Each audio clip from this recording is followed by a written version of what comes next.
Hello, I am at the Santee Wildlife Refuge, I think, in South Carolina. I was driving back from Washington, D.C., and I saw this on I-95, this exit, and I just took it.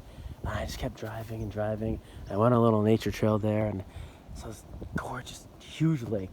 And I went there, and I dipped my hand in, and I'm like, oh man, I hope an alligator doesn't come out. Will there be an alligator here in South Carolina? Well, you know, it's not North Carolina, it's not New Jersey, but where they don't really have alligators, but it's closer to Florida, right? And here I see American alligators, part of the wildlife here, but probably in lesser number and stuff. But anyway, what's the topic for today? I don't know, nature, right? If you look at America, right, most of it's actually nature. I don't know what the percentage is, right? But there's so much nature here, and most of the activity, certainly from a human standpoint, occurs within the urban centers throughout the country, but on the coast especially. But so much of this country is just nature, and when you go out and just drive or fly or whatever, and especially driving, you go and you see like spontaneously find things like this, things you never knew existed. Like, this is America, right? This is this square footage of land here is equally square footage as some similar square footage where there might be several people living, several different houses, apartments, whatever you may call it. From a space standpoint, it's literally exactly equally part of the country, right? Now, this country has a lot of great parks. You got Red Rock Canyon in Vegas. You have the Grand Canyon. You have Yellowstone, Yosemite. I've not been to Yosemite. Glacier National Park in Montana, the Everglades, Shenandoah in Virginia, the Smoky Mountains, etc., etc., etc., right? Badlands in South Dakota. That's a very nice one. Mount Rushmore, also in South Dakota.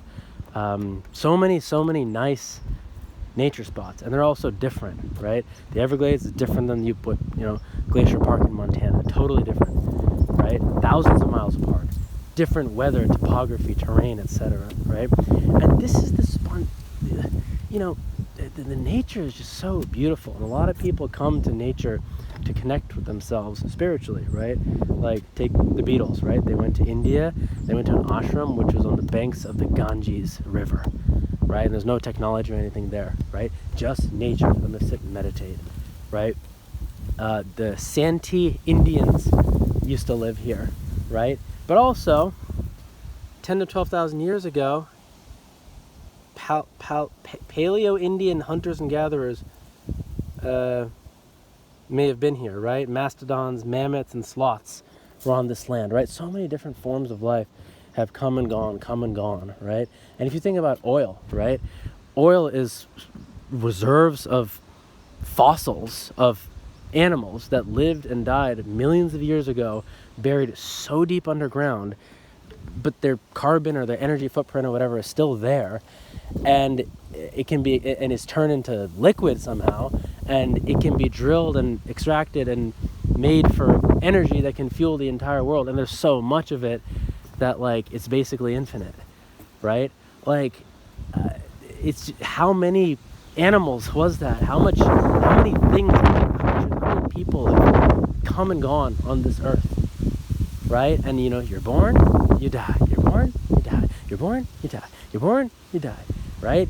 Sometimes, it's a mammoth. Sometimes it's a sloth. Sometimes it's a human. Sometimes it's an elephant. Sometimes it's a tiger. Sometimes it's a bug. Every aspect of physical creation goes through creation and destruction. Every single one. Every tree, every person, everything. Now, from the standpoint of the human ego, there's a tremendous amount of fear associated with that death, and especially with loss and stuff too. It is, however, a guarantee, right? But it's death of the physical form, right? Because the consciousness that underlies it is eternal. It's also formless. It can neither be touched, smelt, tasted, or anything, right? It also neither is born or dies, right? But that consciousness is a thing that's the animating principle for every other single thing that occurs within the experiences of that consciousness.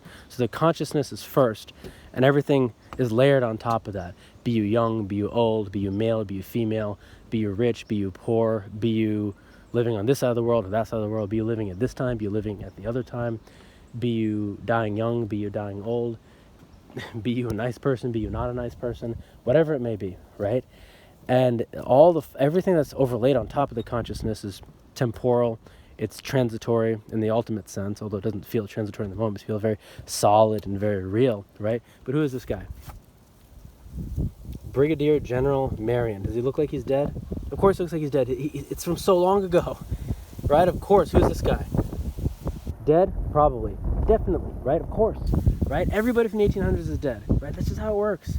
At some point, everyone from the 1900s will be dead, right? And then, it goes on and on and on.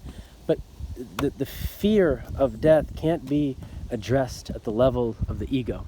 The ego's purpose is to fear death. You can't think your way out of it. It's through the understanding of the higher principle, the higher truth of reality, of what your true identity is. That dispels the fear of death. Because, now you can still get back into your own identity and your mind, your body, oh my God, I'm going to die, right? But still, that consciousness, the truth of that, when you really understand yourself to be that, death is not a big deal. My mom, she became very spiritual in her final decade and a half or so. And she told me that, and she was falling ill and, about to die. And she said that, she's part of this group called the Brahma Kumaris, right? She says, since being a Brahma Kumari, I don't fear death. We don't fear death. We don't view it as bad. She said something to that effect, right? And, the nature is full of beautiful, beautiful things. And I think, had I filmed this video in another locale, right, that wasn't full of all this beautiful nature and so still and empty and green really calms you, right? I might talk about some other topic. I might talk about something more based in productivity or progress or something, right? But this specific locale has informed me to speak in this way, so to say, right? And it was spontaneous. I wasn't planning on doing this. I wasn't even planning on stopping, right? But within this lake, huge lake, countless gallons, literally countless. You cannot count them. You can estimate it, but you cannot count it. Countless gallons, countless volume of water. How many life forms are in here? How many alligators are there? How many birds? How many fish? There's definitely a lot of fish in there. How many bugs are there? How many whatever? Are there turtles? I don't know, right? But it's a whole ecosystem. It's a whole home.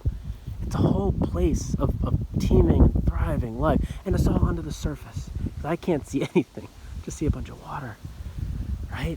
But it's so gorgeous, And if anyone has problems that they find themselves very wrapped up in, a lot of times the solution is not in addressing the problem, although that can be the solution a lot of times. A lot of times the solution is in stepping away. Coming to a place where you can feel and find stillness.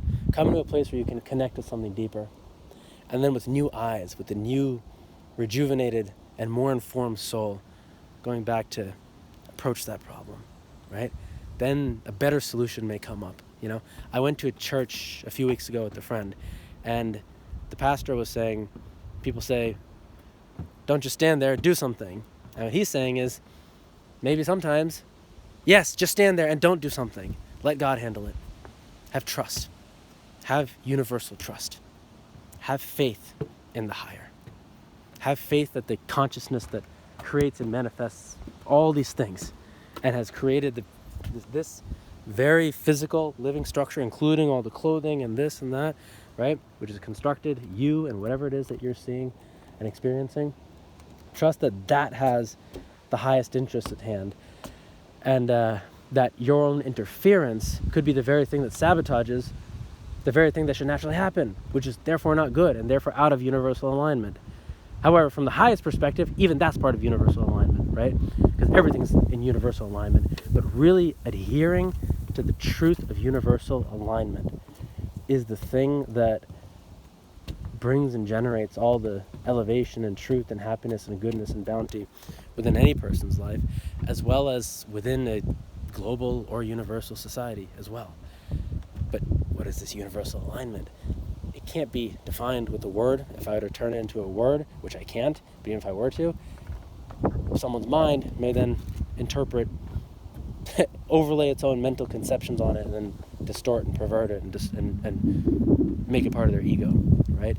Universal alignment is something that can only be understood internally through the cultivation, long-term development wisdom and spiritual acuity, so to say.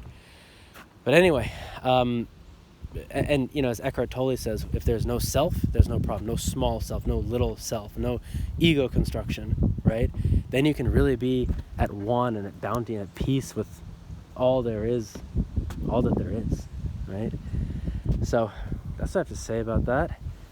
Do I have anything more to say? I don't know, but like wandering, I'm just wandering right now, and I see this and I'm learning, right? Atop the mountain, British keeps watch, Americans attack, a towering defeat, right? An old map, right? A powerful idea. Maybe I came up with a powerful idea today, a powerful idea for the future, right? This is all, it's just playing off the environment. It's playing off the changing landscape, see? It's playing off the spontaneity and beauty that exists in this rich, nice, lush, empty area. This empty. There's so much empty. All the stuff is in the emptiness, right? Most of what I see is actually air and emptiness, right? And then that lake, that water, right? Most of that water is water, right? In the sense it's empty. In that sense, it's like something you can just pass through, right? But there's I'm sure there's literally millions of life forms in that lake, right?